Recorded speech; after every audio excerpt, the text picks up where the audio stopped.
The following program contains descriptions of violence and may not be suitable for some audiences. Listener discretion is advised. The Atlanta Braves were founded in 1871 and are the oldest continuously operating professional sports franchise in America. Throughout the franchise's existence, there have been at least 150 Braves players who served in the United States Armed Forces at some point during their lives. This is the story of one of those players, as told by the man himself.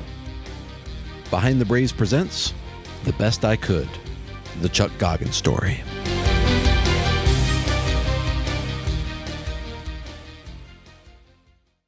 For nearly all of its existence, baseball has been a game of numbers. Fans can look up a player's statistics and learn about how many home runs he hit, which teams he played for, how long he played, and, of course, how good of a player he was. They say that numbers don't lie, and that might be true.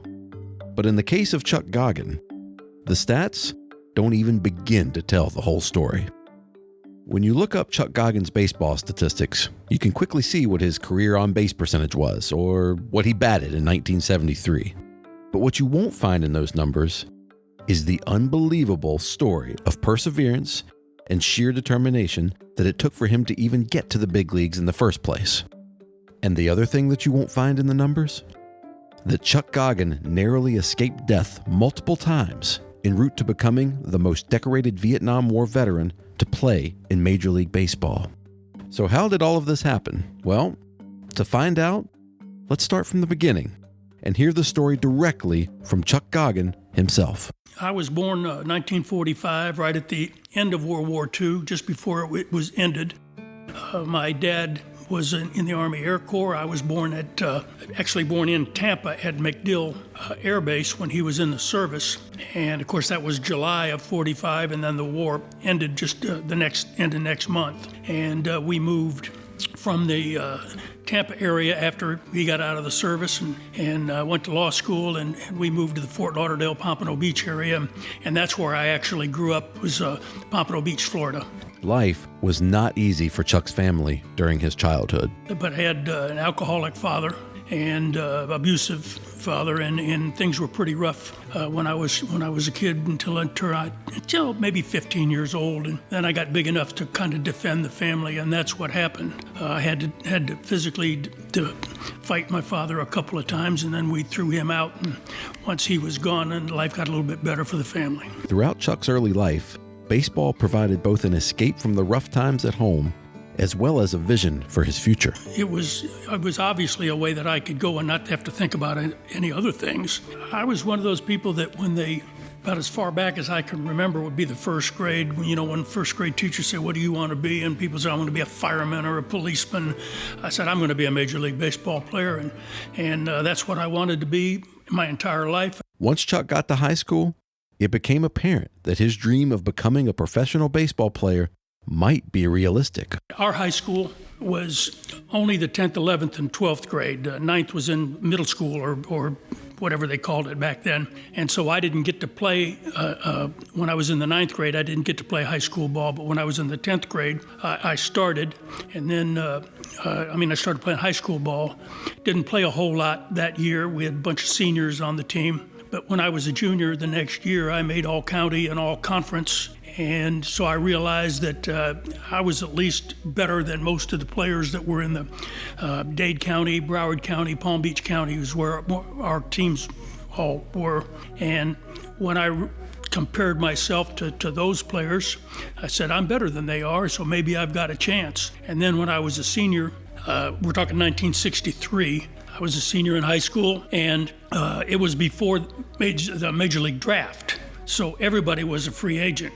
I had scouts that were coming around to our games, and they were specifically looking at me. And so then I realized that maybe I had a chance. I might. Of course, back then, you're real cocky. You think you're the best there is, and there wasn't any doubt in my mind I wasn't going to get signed, and I was going to be in the big leagues in 2 years or whatever. Of course, that didn't happen, but I did get a chance to get signed. Not only did Chuck get signed to play professional baseball, but he was signed by his favorite childhood team. I always wanted to be a Dodger when I was a kid. The Braves were in Milwaukee when I was growing up. It didn't come to Atlanta till a little bit later.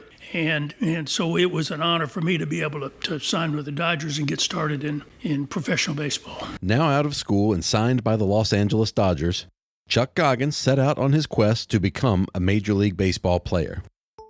But during his first year as a pro, something happened that would dramatically alter the course of his career and his life forever. In my first year in the minor leagues, when I signed with the Dodgers, they sent me to Salisbury in the Western Carolina League. And at half of the year, then they ended up sending me to St. Petersburg. So I split my first year between the Western Carolina League and the Florida State League. Somewhere in that year, and I do not know when it happened, but somewhere I tore cartilage in my knee.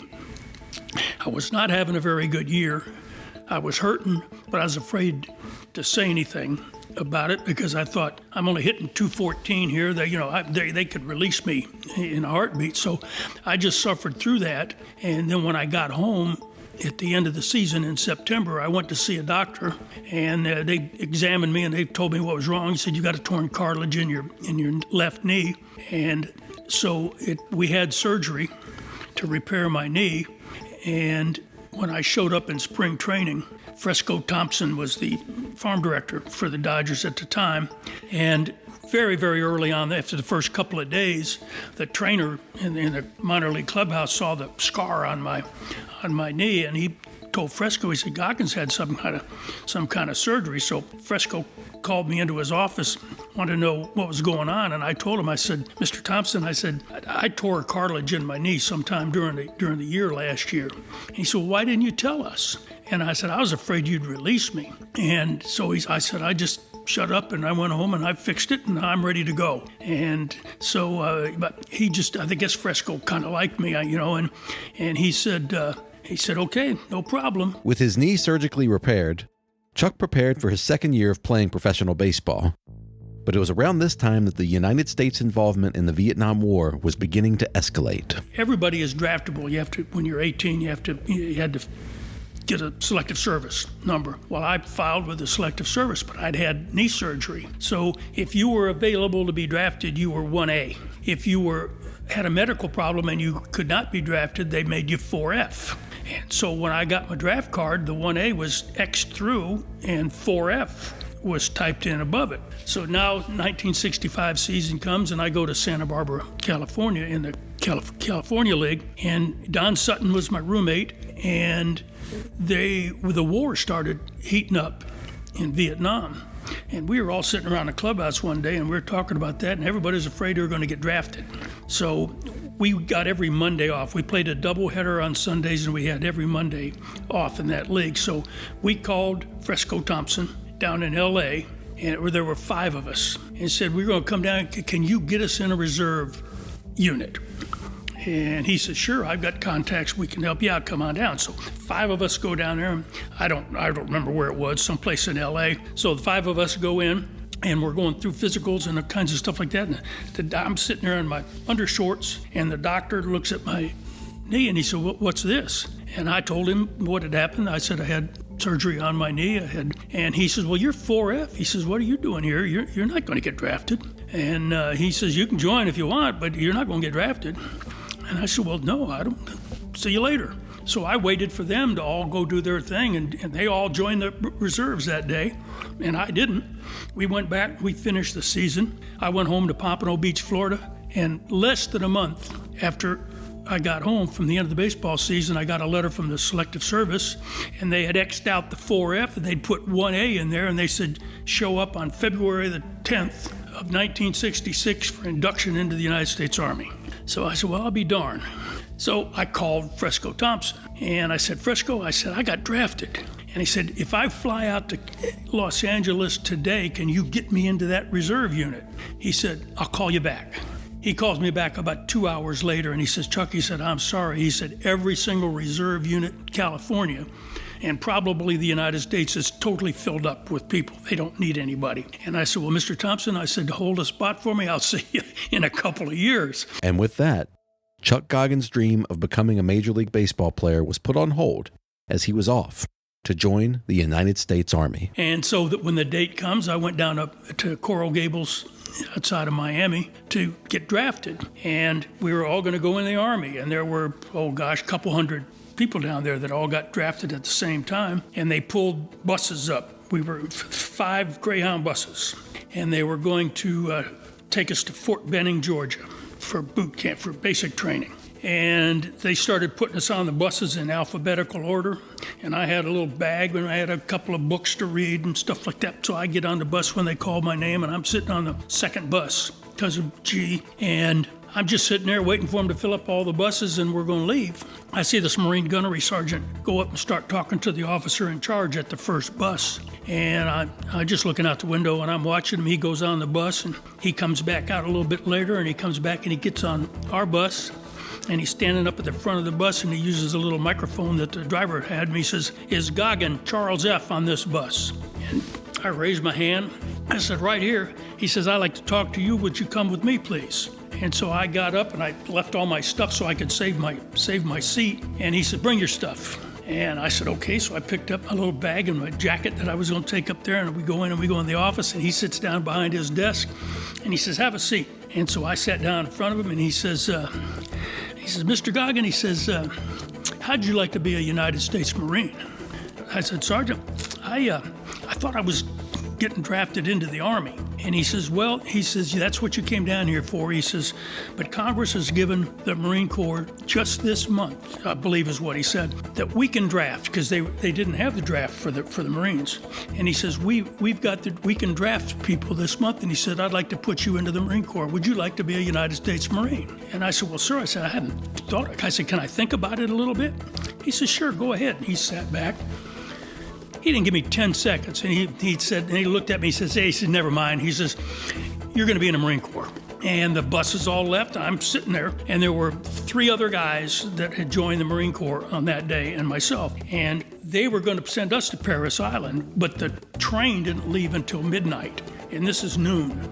And so they put us in a room, and everybody that was getting sworn in to the military that day, so I put my hand up there and promised to defend the Constitution of the United States against all enemies, foreign and domestic. And as soon as I got sworn in, they started yelling at you. And the next thing I'm doing all day, I'm painting lines. When you go into a recruiting station, they'd have a yellow lines going this way and blue lines going this way, and they tell you, follow this line or follow that line. We're painting those lines. They took us out to dinner when dinner time came, and then we waited till midnight. They put us on a train. They took us to Jacksonville. They picked us up in a bus, 4 of us, took us to Parris Island, and I'm in the Marine Corps the next day. The Marine gunnery sergeant likely was aware that Chuck Goggin was a professional athlete, which is what led to his selection to being drafted into the Marines. And so, in early 1966, Chuck Goggin's training shifted from becoming a big league ball player to becoming a Marine. The physical part of the training was not much of a problem for me. Like I said, I was a pretty good athlete, and so the running and jumping and the climbing up the ropes and all of that stuff, that was pretty much a piece of cake. I know that the first day that I got to Parris Island, I weighed 162 or 163 pounds. And I probably didn't have much fat. I wasn't a big guy, but I was pretty solid. And when I left Parris Island, I weighed 192 pounds. And I had never had 3 square meals a day, and I got them all in there, and the physical exercise and everything. I built myself up. I said, "Man, this is cool."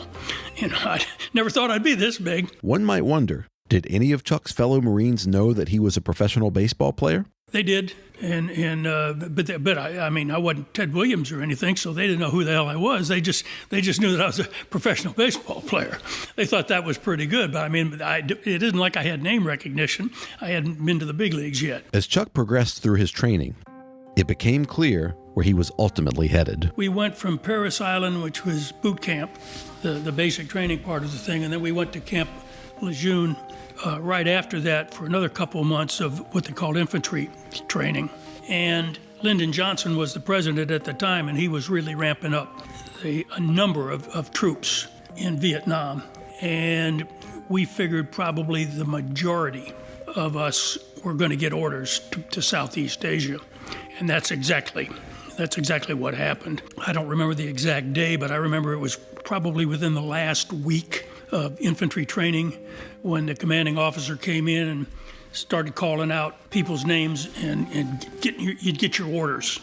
And when they handed me my orders, I looked, I'm going to Vietnam. I was not surprised, not surprised at all. As he now knew he would be headed to war, Chuck readied himself and his mind for the task ahead. I remember saying to myself, okay, you're going to go to war.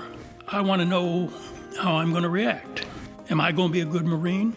I don't know how I'm going to be. I've got to go there to find out. And so I think I was probably sort of looking forward to the challenge. And I got my share of it. In July of 1966, Chuck Goggin arrived in Vietnam. I was in the 1st Platoon of Lima Company, 3rd Battalion, 3rd Marines. I was a PFC when I got over there, and I was just infantry. And I just was running patrols and out in the jungle and getting in an occasional firefight and stuff in the earlier months. After serving as an infantryman since his arrival in July, Chuck was given a new role in November of 1966 by his commanding officer. When his radio operator reached the end of his 13 months tour duty and rotated, he needed to replace him. And he called me and said, you're going to be my radio operator. I didn't know a thing about the radio, but I can tell one thing, it weighed 35 pounds. And not only that, but you also had to carry your pack and extra mortar rounds and all kinds of stuff. So when we would go out in the field, I was probably carrying 65, 75 pounds with me everywhere I went, which is why I have a bad back today. And which is what ended my career in baseball, was the back. 7 months after first arriving in Vietnam, Chuck would begin to encounter the heaviest enemy opposition yet. We started out on March the 1st. We took trucks from our hill back east on Highway 9 got to a little area called Cam Low.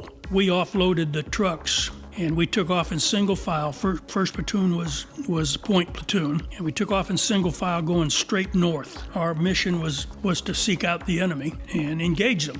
And probably 2 or 3 hours after we got started, my platoon at the point platoon ran into enemy patrol, and we got in a small firefight, and they ran.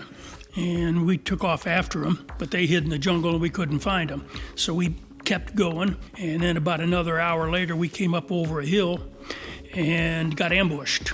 And there was a whole bunch of North Vietnamese soldiers in a trench at the bottom of the hill. They opened fire on us, and our point man went down, and it was in monkey grass. And I don't know if you know what monkey grass is, but it's real tall grass. It's kind of sharp. You had to keep your sleeves down because it would cut your arms and everything. But it was probably waist high.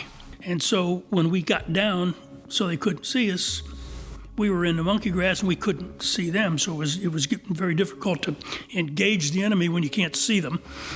And we took another casualty just a few minutes later. One of our guys got shot in the chest. The commander of Lima Company was Captain John Ripley. In the decades that followed, Ripley would go on to become a highly decorated colonel in the Marines and a legendary figure in the annals of United States military history. And on this day in 1967, he gave an order that would become one of the many memorable tales of his bold leadership. Captain Ripley is in the back, and we are now in a T because first platoon had been a point platoon, and we immediately got online. So the rest of the Lima Company was stacked up behind us, and he wants to know why we're held up and why we're not moving forward. And so we told him that they had us pinned, and they were at the bottom of the hill. They were in a trench line, and they had machine guns down there. And now we've taken a couple casualties. So Captain Ripley, this was his first command, and he said, all right, here's what I want you to do. I'm talking to him on the radio. Well, they're shooting and everything. You can barely hear yourself think. And he said, I want you guys to fix bayonets and prepare to charge. And I said, say again? You didn't say repeat over the radio. He said, say, repeat means fire more rounds. So he said, say again your last? He says, fix bayonets and prepare to assault. Lieutenant Heekin was brand new. He'd only been in Vietnam 2 weeks. Tapped him on the shoulder, and he said, what did the skipper say? He told us to fix bayonets and prepare to charge. He said, call him back and ask him to repeat that. I said, I already did. So we passed the word. Everybody fixed bayonets. And Ripley said, I'm going to fire 3 mortar rounds over your head. When those mortar rounds go off, I want you to stand up. I want you to charge the enemy position. Everybody's puckering up about now. And Lieutenant Heekin said, have we ever done this before? And I said, "Sir, I don't think they've done this since the Civil War." So the 3 mortar rounds went off.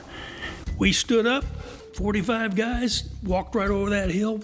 Weapons, I just had a pistol because I was a radio operator. We walked right over there with our bayonets fixed and walked right down the hill, firing from the hip. And I swear that if they'd have stayed, they could have killed us all with an automatic weapons fire, but they must have thought those guys are totally crazy, and they took off and ran. And we made it down to the bottom of the hill without receiving any rounds whatsoever.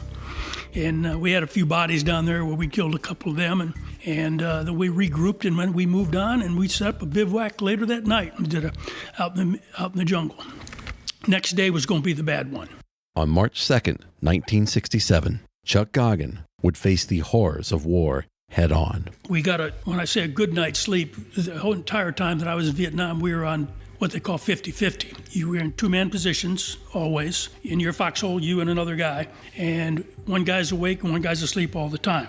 2 hours on, 2 hours off. So you were, on a good night, you might get 4 hours of sleep. So the next day, we got up after spending the night and we made a perimeter out in the jungle.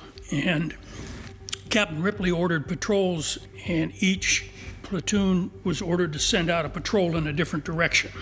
And a patrol would have been one squad, 12 guys. So 1st platoon squad went out and we were going northeast. And 2nd platoons was going southeast. And 3rd platoons was going out towards the west. And probably 20 minutes after they all went out on their patrols, the 2nd platoon squad made enemy contact and got into a firefight. And they immediately killed one of them and wounded another one, and a couple of them were running. And the squad chased them. And they're probably a mile away from us at this time. And they chased them into this tree line, and they started taking more fire, and they called for help. And the radio operator, I'm listening to the radio because I'm the radio operator. I'm Lieutenant Heacon's radio operator. So I'm monitoring the radio, and he calls us in. He says, "You wouldn't believe this." He says, "There's got to be 500 packs here." And I'm thinking, if there's 500 packs, there has to be 500 North Vietnamese soldiers that wore them. Where are they? And Captain Ripley said, got the rest of 1st platoon. Our squad hadn't even come back yet. And we took off to help out the squad that was out there. And when we got there, we started getting into this fight, and there were bullets coming from every place. And this is the only time since I had arrived in Vietnam, which was in July of 66, and it's now March the 2nd of 67. This is the only time where we engaged with the North Vietnamese, and then they stayed and they fought, where it was just like in World War II or whatever. This is a real battle. And we ran out of ammunition 2 or 3 times during the next couple of hours and had to be resupplied with the helicopters come over, and the helicopters couldn't even land because they would get shot down. They were just kicking the ammunition out, and we're dispersing it and reloading, and we're fighting. And a mortar round landed and killed Lieutenant Heacon, and I thought it killed Staff Sergeant Witkowski, and it blew me about 10 feet that way. And I got up after the explosion, and I wasn't hurt, and he died, and I thought he was dead. And I looked around, and everybody that outranked me was now dead from the battle on this day. And so I ended up taking over command of the platoon in the middle of the battle.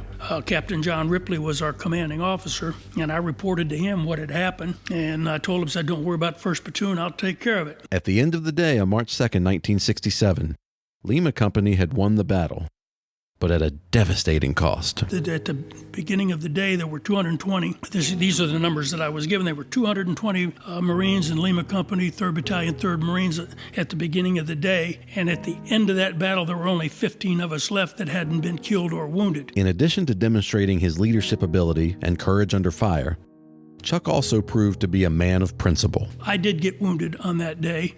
I got wounded, minor wound when that mortar round killed Lieutenant Heacon and severely wounded Staff Sergeant Witkowski. I got a piece of shrapnel went across my leg, not in it, but across it. And at the end of the day, when they were patching everybody up and the corpsmen were writing things up, the corpsman was putting a Band-Aid and antiseptic on my leg, and he's writing up this card. I said, "What's that?" He said, "I'm writing you up for a Purple Heart." And I'm looking around. I got dead guys all over the place and severely wounded guys all over the place. And honestly, I'd cut myself worse shaving from that. And I said, "No," I said, "I can't take a Purple Heart from that. Tear that up." And so I didn't take one. Later on, I got wounded severely, and I did get a Purple Heart, but for that. But I could have had two, but well, I'm happy with one. Thank you very much. It wasn't long after that battle in March of 1967 that Chuck would indeed earn a Purple Heart, and yet again come within inches of losing his life. We were on another mission. It was about a month and a half later,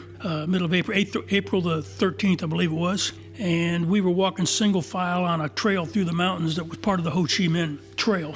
And earlier in the day, we'd made enemy contact, and our point man, his name was Heights, and he got shot in the chest and was killed. And we had miles and miles to go. We're in the jungle in the mountains, and it was heavy canopy, if you know what that means. There's a lot of trees, branches over us.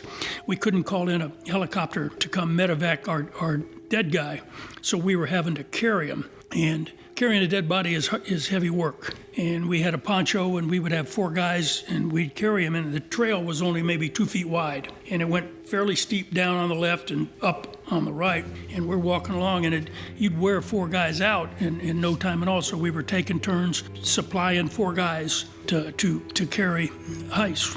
And it came First Platoon's time to replace the carriers, and he was in front of us. So we were on this little trail, and the 4 guys that I had designated to be the next one were behind me. So when they were going to move, we had to move over. And so I moved as far over on this little trail as I could move to let the 4 guys go by. And I guess that when I moved over, there was a booby trap set on the trail there, and I must have triggered it when I leaned up against it. And it didn't go off until I moved. And as soon as I took a step away, the thing blew up, and it blew me up in the air. And I remember when I went up in the air, 4 or 5 feet, whatever, I went up and headed down. Because remember, I told you going to the left was down. And so I went over the edge of the trail, and I'm going like I'm diving in a swimming pool. And I land on the ground with my feet higher than my head, and I'm lying there, and I'm thinking, okay, it didn't kill me. I could feel where it hit me. I thought it broke my leg because I took a huge chunk in the middle of my leg. And I said, okay, it didn't kill me. I said, well, what if I came down on another one? And the guys came running up to me, and they were going to pull me up. I said, don't move me yet. And I said, what's the matter? And I said, make sure I'm not lying on another one. Check around and make sure there's not another booby trap here. So they did that, and then they pulled me out. And so the corpsman patched me up a little bit, and I had to walk. And I ended up having 14 pieces of shrapnel removed from me. But it was before we could get to Highway 9, was about 3 miles. And I had to walk all the way to Highway 9. And when I got to Highway 9, they had some trucks waiting they're going to put the wounded and the dead guy on the truck, and all the rest of the guys had to walk all the way back to our hill, which they did not get back till midnight. And when I got on that truck, I got on by myself. But after sitting in that truck for about an hour and a half, I couldn't get off by myself. I stiffened up so bad, they had to carry me off. And I spent the night in a bunker on the hill. And then the next day, they medevaced me back to Dong Ha, and I was in a MASH unit, just like you saw on the TV series MASH. I was in one, and the doctor operated on me there and took the shrapnel out. And then they sent me to the Naval Support Activities Hospital in Da Nang.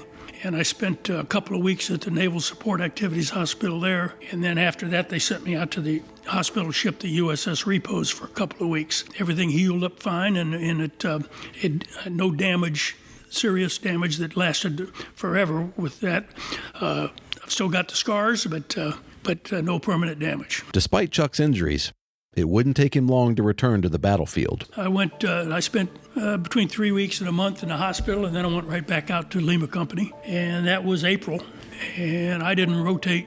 I stayed in the field with Lima Company until August the 20th, when I got my orders to return back to the United States. Chuck assumed leadership of his platoon during the battle on March 2nd, and Captain Ripley would see to it that Chuck would remain in a leadership role throughout the rest of his time in Vietnam. And this was an assignment that Chuck took with the utmost importance and respect. And so we continued the battle, and the next thing I know is I'm a corporal, and I'm first platoon commander, and every time he keeps me as the first platoon commander, and every time somebody that outranked me came into Lima Company, he put him in one of the other companies, and I kept the command of the first platoon. And then he put me in for a battlefield promotion to sergeant, which took a month to come through, but it was dated back to March the 1st, so that's how I became a sergeant. The only thing that bothered me, and yes, it bothered me a lot, was I didn't want to make a mistake that got somebody else killed. And I ended up being the platoon commander of 1st Platoon in Lima Company from March the 1st almost all the way till August the 20th when I left. And no, we didn't take one. We didn't get anybody killed during that time. Had some wounded, including myself, but nobody died. So I didn't make any stupid mistakes that got anybody killed. 13 months after first arriving in Vietnam, Chuck Goggin was notified that he would be heading home to the United States.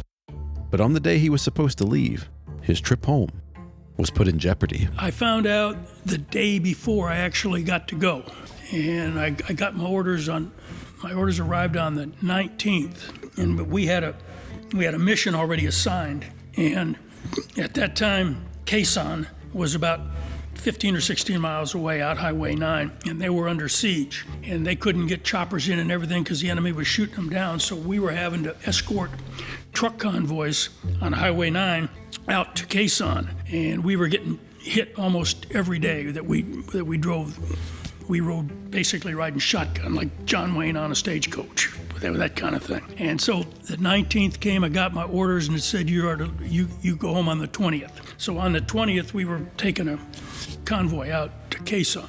And I forget how many trucks back we were, but 1st Platoon was on like 3 trucks, and we were in the middle of the column of trucks. There are 20 trucks maybe, and dusters and things that fire 50 caliber armor. And so we're out there, and we get about a third of the way out towards Quezon, and all hell broke loose. They ambushed us, and we offloaded the trucks, and I was on a portion of Highway 9, and there was on the north side of the highway, which was not a highway, just a road.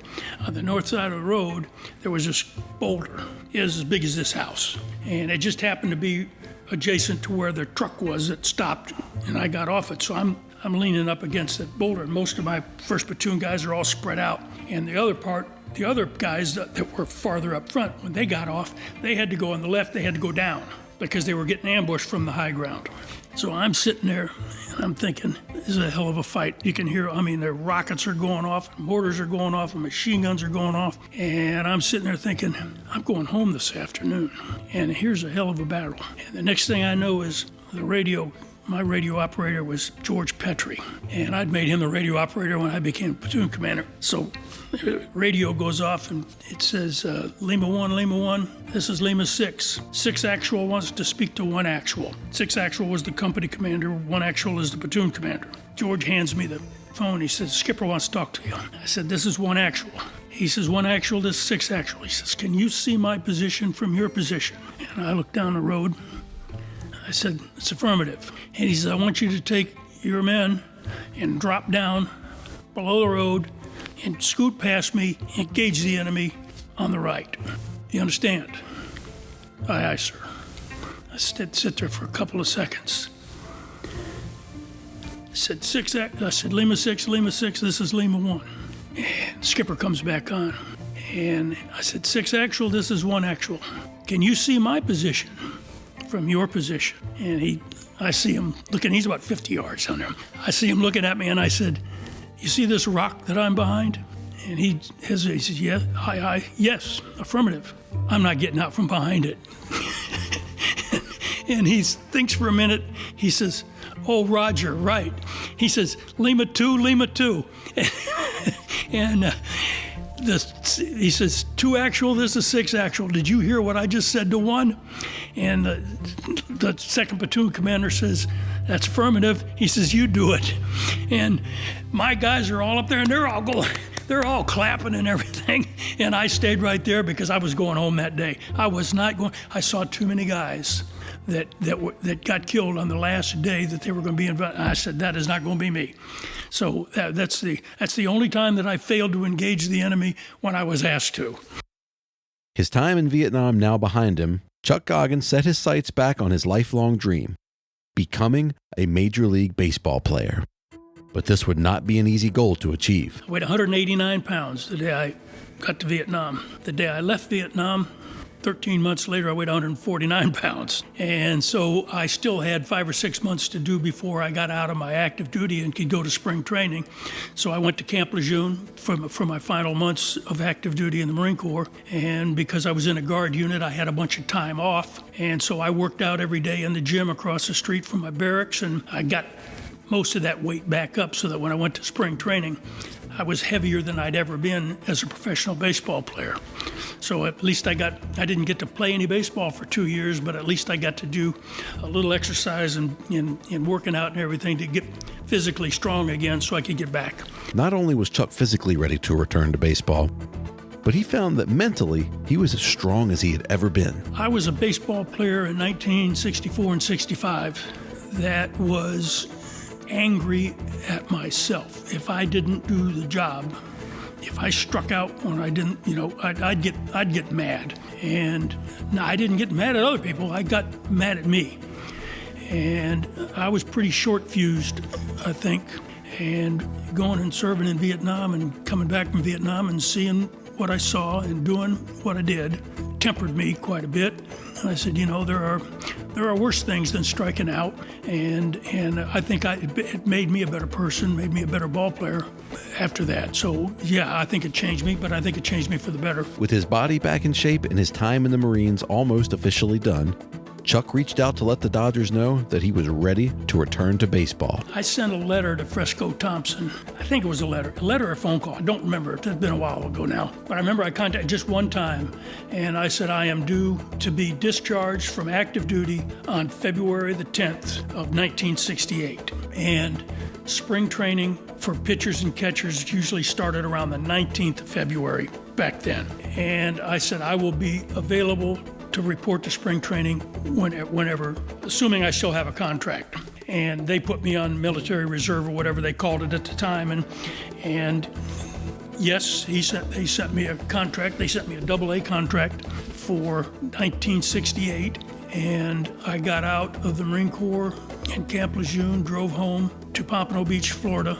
And Fresco contacted me and he said, we want you to report with the pitchers and catchers on February the 19th. And so I did that. I was very, very thankful he had no reason from an ability standpoint for me to be at a Major League spring training camp after having missed 2 years, but it gave me some additional time to actually play baseball again. I had really not thrown a baseball. Didn't take one at bat, one swing. An awful lot of players that went into the military back in World War II and everything else, that they didn't do anything but play baseball when they were in there. I didn't have that opportunity. So it was good for me to get some extra at-bats, extra batting practice, that kind of thing. See the baseball. While Chuck was thrilled to be back home and returning to the Dodgers minor league system to chase his lifelong dream, he quickly learned that the road to the big leagues might be a long one.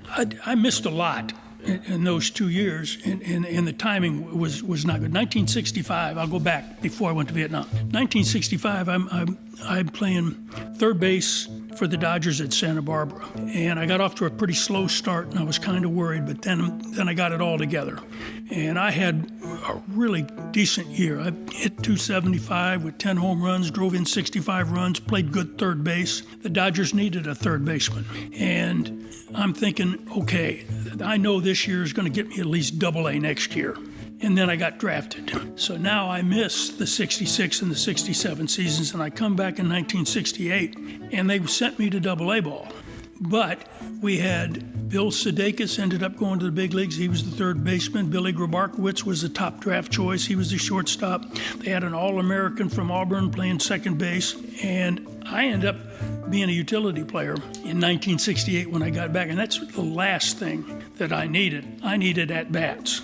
And I wasn't getting very many. And then Grabarkowitz got hurt, and some other guys got hurt, and I ended up playing, and I ended up having a much better year than my statistics showed. I hit the ball hard. I didn't have a lot of luck. Hit them right at people and stuff like that, but I still had a pretty good year. And so the Dodgers said they wanted to send me to winter ball at the end of the 68 season to Mexico. And I talked to Mr. Fresco Thompson. I said, Mr. Thompson, I said, if you don't mind, I said, I need to play. But I said, I've been out of the country for 2 years. I said, I didn't want to come back and then go right back out of the country again. And he said, how about if we send you to the instructional league in Arizona? And I said, sure, that'd be great. In the fall of 1968, Chuck reported to the instructional league in Arizona, where his manager was future Hall of Famer Tommy Lasorda. After taking stock of the Los Angeles Dodgers roster, Chuck decided that he needed to make a big change if he was going to have a shot at playing for the big league club. Walter Alston was the manager of the Dodgers at the time, and he was a platoon manager. And, you only played, if you were a right-handed hitter, you only played against left-handed pitchers. But the Dodger infield was Jim Gilliam at third base, Maury Wills at shortstop, Jimmy Lefevre at second base, and Wes Parker at first base, and they were all switch hitters. So they played every day. And so I'm a right-handed hitter. And so I go up to Lasorda one day before a game, and I said, Tommy, would you care if I hit left-handed today? And he says, no, go ahead. And he says, you ever hit left-handed before? I said, nope. And I said, but I think I need to learn how to switch hit if I'm going to move up in a Dodger organization. He said, go ahead. And how did Chuck fare in his first game hitting left-handed? 4 for 4. I got 4 hits left-handed. And I went on that first 3 games that I played hitting left-handed. I went 12 for 13. And I said, I'm going to be switch hitting the rest of my life here. And then a little bit later on, I was hitting 336. And I was leading the instructional league in stolen bases. And I stole second base and had a brand new pair of spikes on. I caught my spikes in the ground and broke my ankle. I really broke my ankle. My foot was turned 180 degrees. And they called for an ambulance and took me to the hospital. Chuck's ankle was broken so badly that his doctor told him he would never play professional baseball again. But if landmines and bullets couldn't stop him, a broken ankle damn sure wasn't going to stop him either. I showed up in spring training and walking in and was ready to go, but I was hurting, and I went through spring training and they sent me to AAA ball with Lasorda wanted me on his team. And after spring training, I went to Spokane and started on the disabled list for 10 days or whatever, and then once again I was a utility player, but I was a pretty good pinch hitter. And I think I hit over 500 as a pinch hitter that 1969 season. During the 1969 season, future Hall of Fame Dodgers pitcher Don Drysdale suffered a torn rotator cuff and subsequently retired from playing professional baseball. This left the Dodgers in need of a starting pitcher. And so, on August 15th, 1969, the Dodgers acquired another future Hall of Fame pitcher, Jim Bunning, in a trade that would send Chuck Goggin to the Pittsburgh Pirates.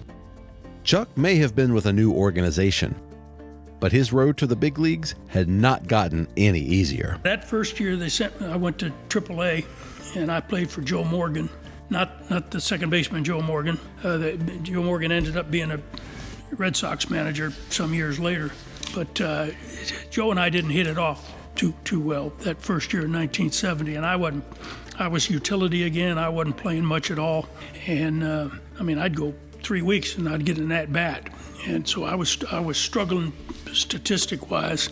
And we were taking infield one morning in Columbus, and I hated the way he hit infield. He was a left-handed hitter, and he would slice and hit the ball, slicing ground balls, and he was hitting up.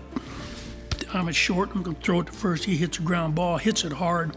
It hit a rock or something, took a bat, hit me right in the face, and broke my nose. And I spent the next 10 days on the disabled list, and my face swelled up. It was awful, I could barely see.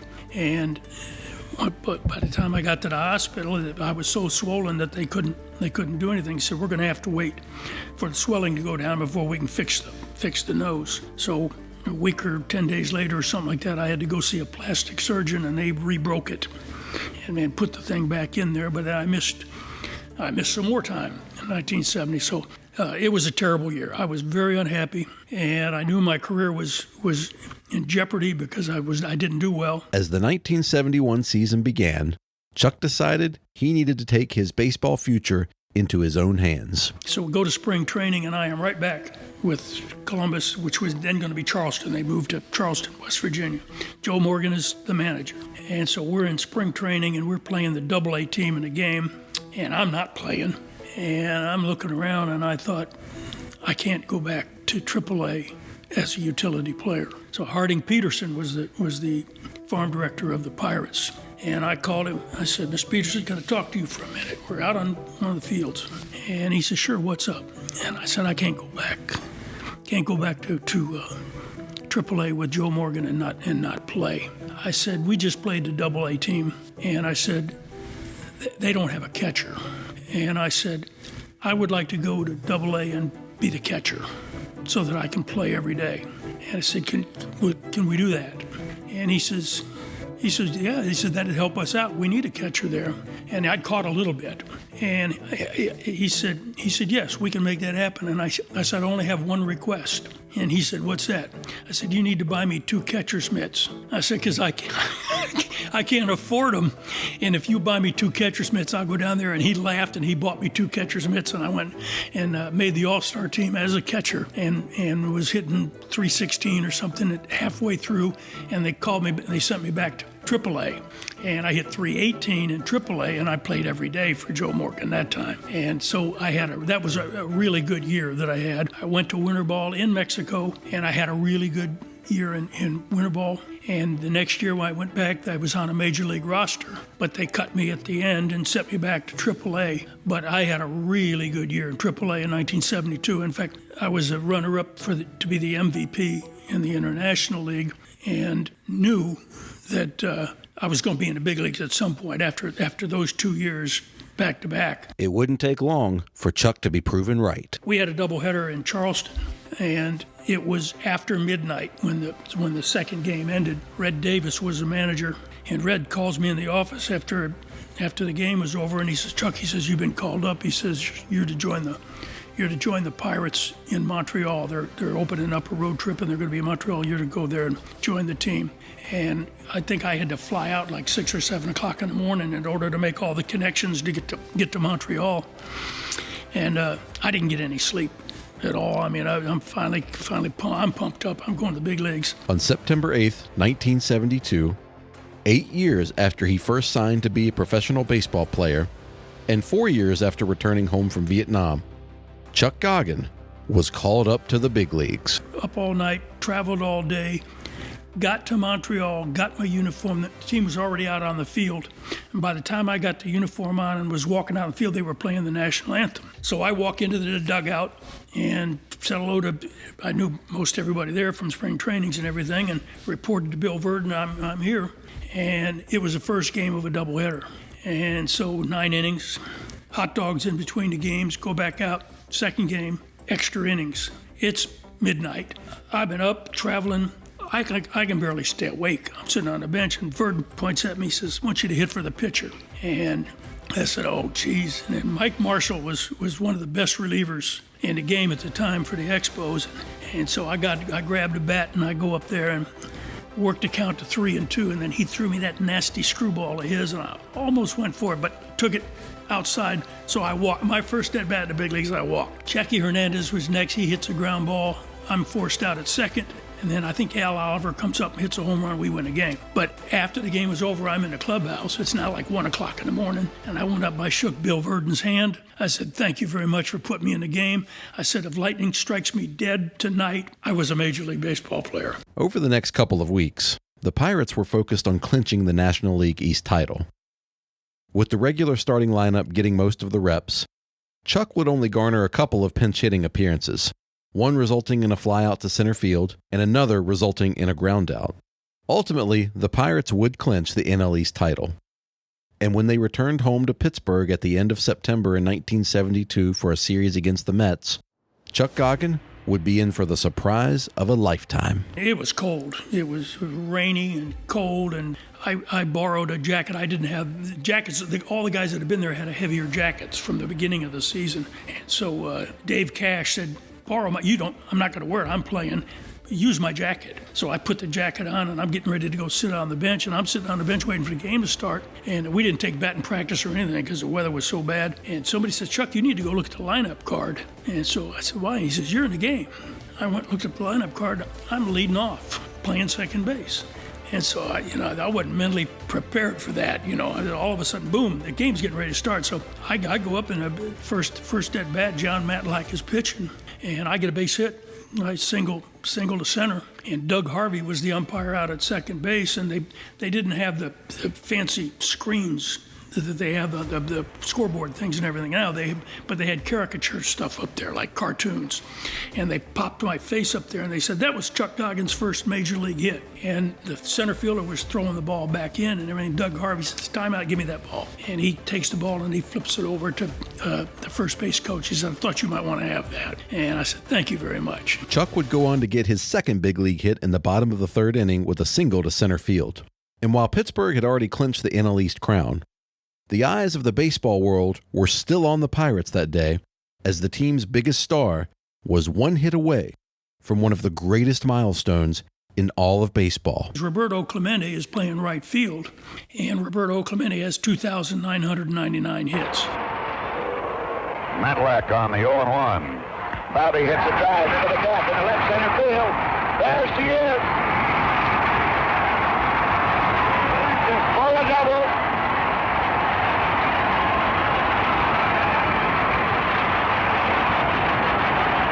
Papers flying, everybody standing. A double for Roberto. In the bottom of the fourth inning, Roberto Clemente would become only the 11th player in Major League Baseball history to collect 3,000 hits. So I get my first hit in the game that he ends up getting his 3,000th hit. So I didn't have a whole lot of experience with the Pirates, but the little bit that I got was significant for me. After the game was over, a moment between Chuck and Roberto would be captured by a local reporter, and thus giving Chuck a memento that he'll cherish forever. I was sitting in my locker wasn't that far away from his, and I was just sitting in my locker room, on the stool in front of my locker, and I was holding the baseball, and everybody was interviewing. There were a dozen reporters and photographers and everything were all interviewing Roberto, and he was standing up in front of his, and he's doing the interview. And eventually they all got finished with that, and the only guy that was left was the Pittsburgh reporter. And he was standing there, and he asked one final question or whatever to Roberto, and then he's looking at me, and he says, Chuck, he said, that's your first hit? I said, yeah. He says, come here, let me get a picture. So I walked over, and Roberto and I are both standing there, and he takes the picture, and they sent it to me. I went to Winter Ball in Puerto Rico, and later on in November or whatever it was, I get an envelope and that picture's in it, and no way I'd trade that for anything. Sadly, Roberto Clemente would lose his life in a plane crash on December 31st, 1972, while aboard a humanitarian relief plane on its way to assist earthquake victims in Nicaragua. The entire baseball world mourned the death of one of its most beloved superstars, and then the Pirates had the impossible task of trying to fill his position on the roster. The trickle-down effect of this would ultimately alter the course of Chuck Goggin's baseball career. 73 I'm in spring training with the Pirates. Roberto gets killed, and Manny Sanguin was the Pirate catcher, and Milt May was the backup catcher. And so the Pirates all of a sudden have to replace Roberto Clemente. Manny Sanguin was a good hitter, and so they decided that they're going to make Manny Sanguin the right fielder. Milt May is going to be the number one catcher, but they need a backup catcher. Now, I had been the all-star catcher in AA ball 2 years before, but 72, I didn't catch at all. And so I go to spring training in 73, and they said, you're going to be the backup catcher. And I didn't want to be the backup catcher in the big leagues. I was going to go sit on the bench again. So I wasn't particularly happy about it, but I did go. I did make the team as the backup catcher for the Pirates. But I wasn't a big league catcher. That wasn't my strength. And the first month of the season, I got one at bat, and I pinch hit in Chicago against the Cubs, and I got a base hit off of Larry Gura. Larry Gura was pitching. I singled to left and caught the last inning or two of the game, and then I did not play in another game. And we go out to the West Coast for the San Diego, Los Angeles, San Francisco trip, and the Pirates realized they needed a true backup catcher in the big leagues. Joe Brown was the general manager of the Pirates, getting ready to go to the ballpark for the game against the Padres, and Joe Brown calls me over and he says, Chuck, he said, we're sending you down to AAA. And everybody gets on the bus, goes to the ballpark, and I stay at the hotel. And I'm not leaving until the next morning. And I went down and had a few, and the team comes back, and I'm sitting down at the bar in the hotel at the thing, and I've had a few beers. And Joe Brown comes in, and I got in his face. And I left, went back to my room, and I'm thinking about it. I was wrong. I was wrong.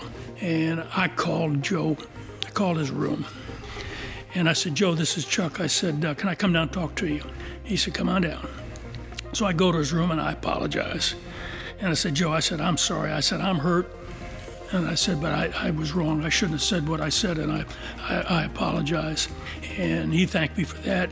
And I said, Joe, I'm not going to, I've done everything I can in AAA. I'm over a 300 hitter in AAA in three seasons. I said, I'll go to AAA. I'll go to Charleston.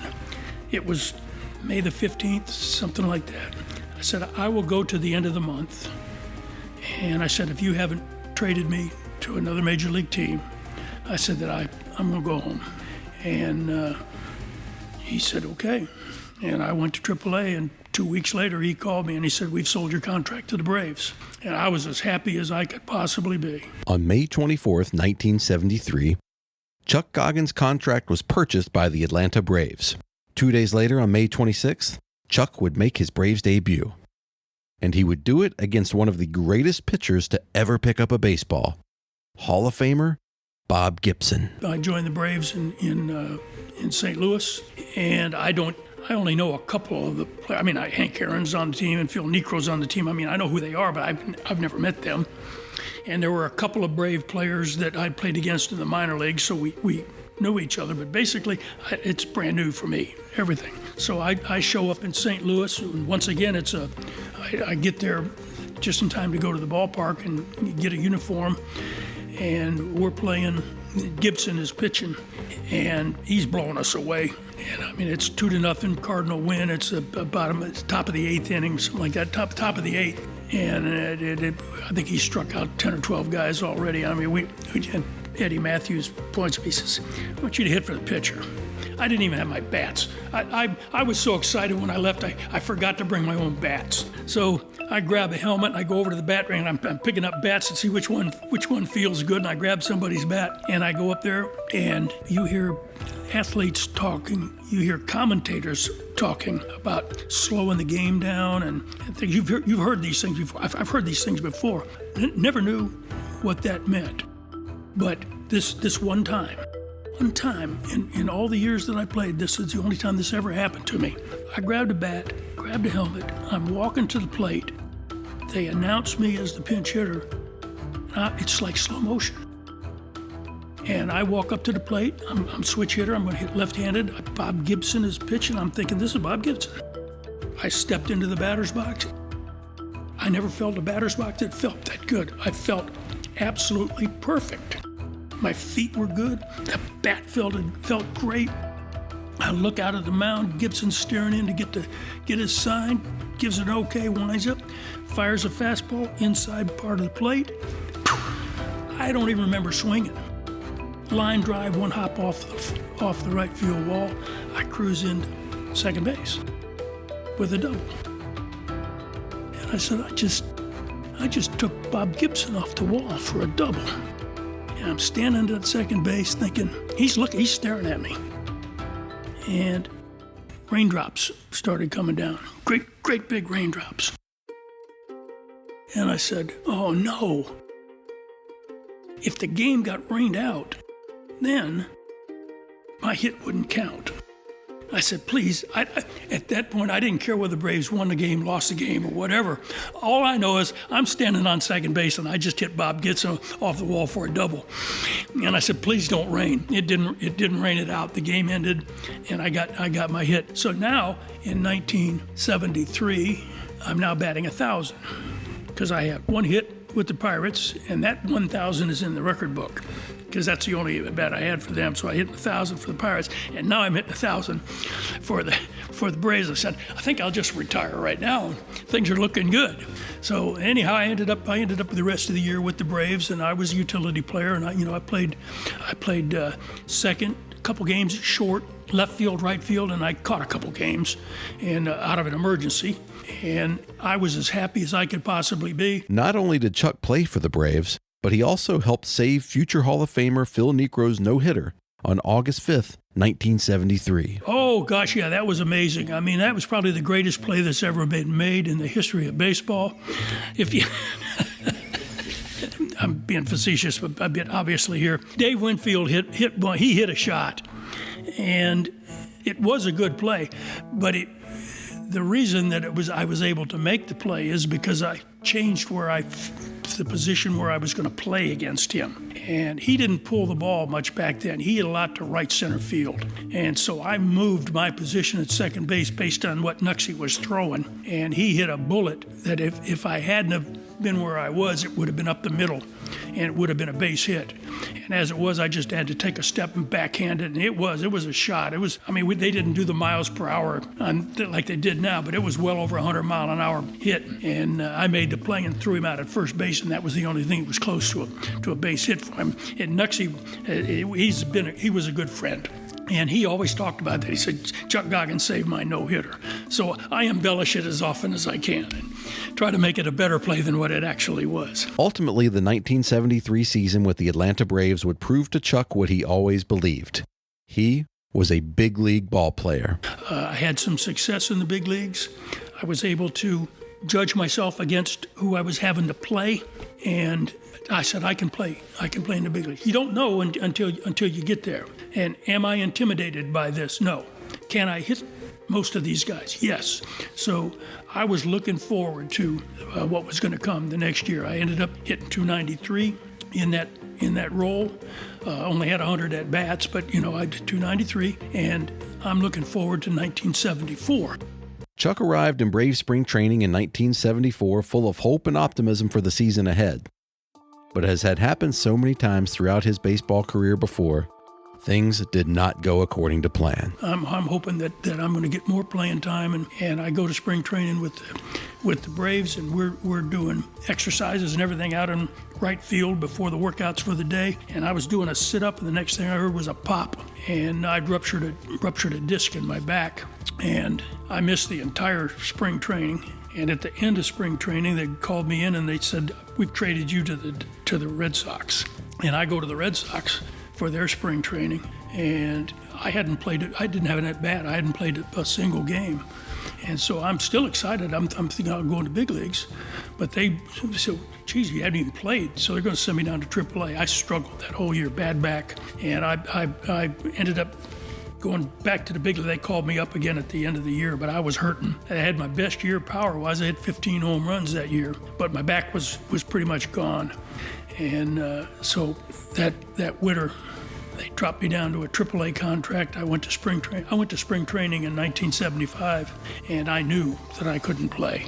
I didn't think my back would hold up, and it didn't. I collapsed out in the field out there, and I had to have surgery, and the back was out. That's it. That was my last playing time. The toll and strain of carrying around upwards of 70 pounds of equipment on his back in Vietnam ultimately ended Chuck Goggin's career as a professional baseball player. After appearing in just 2 games for the Boston Red Sox in September of 1974, Chuck would spend the entirety of the 1975 season on the disabled list and never return to the big leagues. His playing career now behind him, Chuck returned to the Braves in a new role.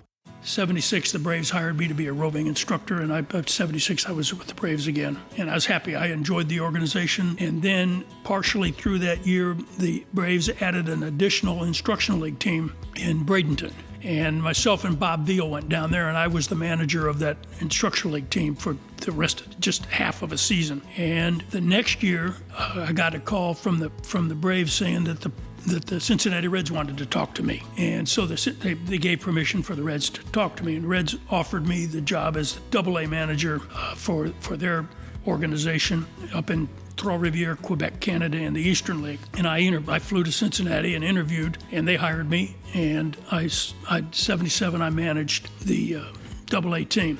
Well, in between the end of the 76 season and the beginning of the 77 season, I had been married, and I got divorced. And we had a son who was 3 years old at the time. And I ended up with custody of my son. And so the 1977 season, I'm managing up in Quebec in the Eastern League, and I've got this little boy with me who's now 4, and it was tough. It's tough being a dad, doing what you need to do and manage the team. But we had a very successful year, and we won the championship up there. And so 1978, Cincinnati moved their AA team from the Eastern League and moved it to Nashville. And I'm going to manage the Nashville team. So now my son is 5. And so we come to Nashville, and I'm the first manager of the Nashville Sounds. And we didn't have a very, very good year, but we had a very successful year as an organization. We led the nation in attendance for minor leagues. And at the end of the season, Bob Howsam, who had hired me for the Reds, retired. And they put a guy by the name of Dick Wagner to be the general manager of the Reds. And the first thing that Dick Wagner did was fired everybody. He fired Sparky Anderson. He fired the AAA manager, the AA manager, the A-ball manager, and the rookie league manager. We all got fired. And now my son is 6, and he's getting ready to start school. And we didn't make any money when we were playing in the minor leagues or managing in the minor leagues. I made $12,000 managing the AA team for the Reds. And the only way that I could make a living was to go from baseball here in the summer to winter ball somewhere where I could make another $3,000, $4,000, $5,000 in a couple months down there. And so I did that, 72 and on. And so the Mayos of Navajoa in the Mexican Pacific League offered me the job. I had played for them back in 71. They offered me the managing job in 78, 79. And I went down there as a manager, and we won the whole thing. Navajoa had never had a winning team ever, and we won the championship. And so I came back, and now my son he's going to start first grade. And I had been fired by Cincinnati, but I had 2 offers to manage in the minor leagues within a week of getting released by the Cincinnati Reds. But I had to think about it, and I said, I can't do it. He's got to go to school. I can't keep traveling around. I can't be a single dad and stay in baseball. So I made the decision to get out of baseball. Nashville was a nice place, and we had a home. I purchased a home here and 2 blocks from his school and stuff like that. So I made the decision to get out of baseball to be a dad. Now out of professional baseball altogether, Chuck remained in Nashville and worked a sales job for a few years before taking another path in his career. Got involved in politics and ran for office and lost my election. It was a 1980 election, so it was November of 79 was the actual election. And I ran for Metro Council and got beat, but that was the year that Ronald Reagan was running for president, and Ronald Reagan obviously was elected president. And the governor of Tennessee at the time was a friend of mine. My sister was his administrative assistant, and the governor, Lamar Alexander, recommended me to Howard Baker, who was a senior senator in Tennessee at the time, to nominate me to become the United States Marshal for the Middle District of Tennessee. So Howard Baker sent my name up to Ronald Reagan, and Ronald Reagan appointed me to be the U.S. Marshal. And so I served for 4 years under Reagan, and Reagan was reelected, and so he reappointed me for 4 more years, and then George Bush was elected, and then he reappointed me for 4 more years. So I spent the next 12 years after that as the United States Marshal for the Middle District of Tennessee. After spending 12 years as a U.S. Marshal in Tennessee, Chuck would return to the private sector for a few years, working in sales for a few different companies, before he and his wife, Wendy, moved to Washington, D.C., where Chuck worked as a contract investigator for the FBI. He would continue in this role until his retirement in 2023. And Chuck and his wife, well, they're back in Nashville now, where they currently reside. For his service in Vietnam, Chuck Goggin was awarded a Purple Heart, the Bronze Star, and the Cross of Gallantry. And I'd be lying if I said I wasn't proud to have been awarded a Bronze Star and a Cross of Gallantry, and my unit got a Presidential Citation, which I'm authorized to wear. Actually, I'm kind of glad I got the Purple Heart too, since there weren't any major damage done with it. I might have felt different if something else would have happened, but when you are awarded something like that, then people say he's a hero. Well, to me, I was just doing my job. Don't feel like I'm a hero because of that. I did a good job, I know that. But I'll tell you what, you get training, and the Marine Corps trains you and trains you and trains you. And then they send you off into combat. And to me, every single soldier in the Army, every single Marine in the Marine Corps, every single sailor in the Navy or pilot in the Air Force, when they do their job, while they're being shot at, they're all heroes. It is not easy to do what you're supposed to do when you would like to crawl all the way into your helmet because the bullets are hitting all around you. And when the guy on your left and the guy on the right is doing their job, you're lying there fighting back saying, I can't let them down. So to me, being called a hero because I was awarded medals, thank you very much. Everybody that served with me was a hero because they all did their jobs. While his baseball career took a significant hit due to his time serving in Vietnam, Chuck has no regrets. I missed 2 significant years of professional baseball. Really hurt my career. I mean, there isn't any doubt about that. But this is now 55, 56 years later, and I can honestly tell you that I wouldn't have traded that time for anything. Once a Marine, always a Marine, and the closest friends I have today are all guys that I served with in Vietnam. It was a wonderful experience. Of course, I made it back, so obviously it was a good experience. I was wounded, but it wasn't debilitating. I didn't lose a leg or anything like that, which would have ended a career. At least I had an opportunity to come back and still pursue that dream that I'd always wanted to be a Major League Baseball player. And as for his baseball career, what is Chuck most proud of? Well, I tell you, I never gave up, and I had an awful lot of adversity. By the time I actually got to the big leagues, I was pretty beat up. I'd had knee surgery, broken ankles. I got hit in the face, broke my nose. I broke my hand playing second base in a game, AAA ball. And a lot of guys, especially with the broken ankle, I think a lot of guys would have hung it up. But I wanted to play in the big leagues, and I thought I could play in the big leagues, and I kept with it until I got there. Now, I'm not going to be in the Hall of Fame, not anything like that, but A, I got there. B, I did okay. And C, I don't care what they say about Pete Rose being Charlie Hustle. Nobody out-hustled Chuck Goggin. And I gave every single thing I had in every single game that I played. And when I had to take the uniform off and hang it up, I didn't have any regrets whatsoever with the way I did my career. Did the best I could.